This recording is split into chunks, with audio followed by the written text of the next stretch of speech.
আপনারা সেই সংস্কার প্রকৃতপক্ষে কী সংস্কার হবে সেটা করে দেখিয়ে দিয়েছেন।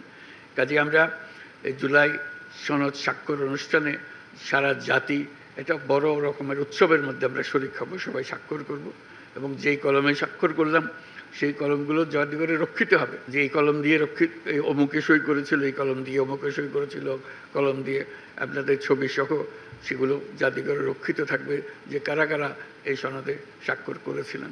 কারণ মানুষ ভুলতে পারবে না, ইতিহাস ভুলতে পারবে না আপনাদেরকে।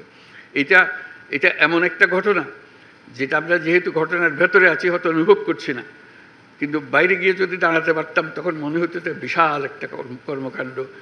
এই মাসের পর মাস, সপ্তাহের পর সপ্তাহ বৈঠক করে যে আলোচনা করেছেন, মনে হয়েছে হতাশ হয়েছেন, মনে হয়েছে এটা বোধহয় কোনোদিন সমাপ্ত হবে না, অসমাপ্ত হয়ে থেকে যাবে। এটা অসমাপ্ত থেকে যায় নাই, আপনারা সমাপ্তিতে এনেছেন এবং সন্তোষজনকভাবে সমাপ্তিতে এনেছেন। এমন না যে রাগ করে সমাপ্তিতে এনেছেন, দৌড় দাও আমি কিছু জানি না, এরকম না। আপনারা ভেবে চিনতে আপনারা নিয়মকানুন বের করেছেন যাতে করে আমরা সবাই মিলে স্বাক্ষর করতে পারি। তো এটা জাতির জন্য একটা মস্ত বড় সম্পদ হয়ে রইল।